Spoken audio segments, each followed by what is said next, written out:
రాజకీయ పార్టీ నాయకులు వెళ్ళేటప్పుడు గానీ, వచ్చేటప్పుడు గానీ పెద్ద కాన్వాయ్‌తో వాళ్ళ చుట్టూ ఒక అంగరక్షకులు అంటే పెద్ద భద్రతా హడావుడి మనం నిత్యం చూస్తూనే ఉంటాం. అయితే ఆ భద్రత తమకు తక్కువైంది. మాకింకా అదనంగా భద్రత కల్పించండి అంటే పోలీసు భద్రతను పెంచండి అని చెప్పి రీసెంట్‌గా వైకాపా పార్టీ రాంభూపాల్ రెడ్డి, కాటసాని రాంభూపాల్ రెడ్డి సుప్రీంకోర్టులో ఒక కేసు ఫైల్ చేస్తే దానికి సంబంధించి నిన్న సుప్రీంకోర్టులో వాదోపవాదాలు చాలా వింతగా జరిగాయి. అందులో ప్రధానంగా 3 విషయాలు చాలా ఇంపార్టెంట్‌గా మనం మాట్లాడుకోవాల్సిన విషయం కూడా ఉంది.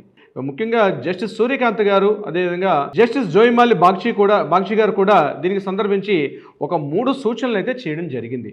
ఆ 3 సూచనలు కూడా ఇప్పటివరకు మన 78 ఏళ్ల ప్రజాస్వామ్య దేశంలో ఇప్పటివరకు మనం ఊహించినటువంటి కొన్ని ప్రశ్నల్ని, కొత్త ఆలోచనల్ని ఆ 3 ప్రశ్నలు కూడా లేవనెత్తుతున్నాయి. నౌవేడేస్ ఈ రోజుల్లో ప్రైవేట్ ఏజెన్సీలు నియమించుకోవచ్చు కదా, మీకెందుకు అదనపు భద్రత కల్పించాల్సిన అవసరం ఉంది, మీరెందుకు పోలీసు భద్రతను ఇవ్వమని చెప్పి ఎందుకు అడుగుతున్నారు? పోలీసు భద్రత ఉంది ఇటీవల కాలంలో ఒక ఫ్యాషన్ అయిపోయింది, సర్వసాధారణం అయిపోయింది అని మాట్లాడుతూ ప్రైవేట్ ఏజెన్సీలు నియమించుకోండి, మిమ్మల్ని ఎవరు వద్దంటున్నారని చెప్పి జస్టిస్ సూర్యకాంత్ గారు సూటిగా ప్రశ్నించడం కూడా జరిగింది. దీనికి సంబంధించి ఇంకొక రెండో పాయింట్ కూడా లేవనెత్తడం జరిగింది. ఇక్కడ వాదోపవాదంలో భాగంగా ప్రత్యర్థులు నా యొక్క క్లయింట్కి అంటే రాంభూపాల్ రెడ్డి గారికి 4 చీరేస్తా, 4 కోసేస్తా అని కూడా మాట్లాడడం జరిగింది. కాబట్టి భద్రత కావాలని చెప్పి మాట్లాడడం కూడా జరిగింది. ఇటీవల కాలంలో కొన్ని ప్రాంతాల్లో, కొన్ని మాండలికాల్లో 4 చీరేస్తా, 4 కోసేస్తా అని చెప్పడం సర్వసాధారణం. అంత మాత్రం నిజంగా కోసేస్తారా?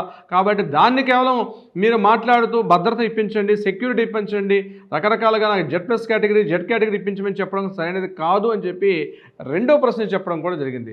మూడో పాయింట్ కూడా మీకు చెప్పే ప్రయత్నం చేస్తాను. నేను ఒక ప్రధాన ప్రతిపక్ష పార్టీ సభ్యుడిని కాబట్టి భద్రత కల్పించాలి అంటే నవ్వేడేస్ ఈ రోజున్న పరిస్థితుల్లో 5,000, 10,000 రూపాయలు, 500,000 రూపాయలు పెడితే ఏ పార్టీ సభ్యత్వాన్నైనా తీసుకోవచ్చు.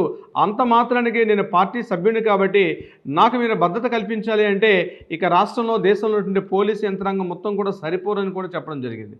ఒక సందర్భాన్ని గుర్తు చేస్తూ కూడా ఇంతకుముందు నాకు హౌస్ అరెస్ట్ చేశారు అని చెప్పినప్పుడు, హౌస్ అరెస్ట్ అంటే మీరు ఆ ప్రదేశంలో ఉంటే మిమ్మల్ని అరెస్ట్ చేసే అవకాశం ఉంది కాబట్టి మీకు గృహ నిర్బంధం చేశారని చెప్తూ ఈ రోజున్న దాంట్లో మీరు బాగా డబ్బున్న వాళ్ళు, బాగా మీరు ఎఫర్ట్ చేయగలిగిన సత్తా ఉంది మీ దగ్గర, ఎఫర్డబుల్ పర్సన్స్ మీరందరూ కూడా కేవలం పోలీస్ వ్యవస్థ మీద ఎందుకు ఆధారపడతారు, ప్రైవేట్ సెక్యూరిటీ ఏజెన్సీని ఏర్పాటు చేసుకోమని చెప్పి కాటసాని రాంభూపాల్ రెడ్డి గారు ఏదైతే తను ఫైల్ చేసుకునే కేసుని దాన్ని కేసు కూడా డిస్మిస్ చేసి రిజిస్టర్ చేయడం కూడా జరిగింది. అంటే దీనికి కారణం ఏంటంటే ఈ ప్రైవేట్ సెక్యూరిటీ వ్యవస్థ మీద తన సూటిగా సమాధానం న్యాయ వ్యవస్థ చెప్పడం కూడా జరిగింది.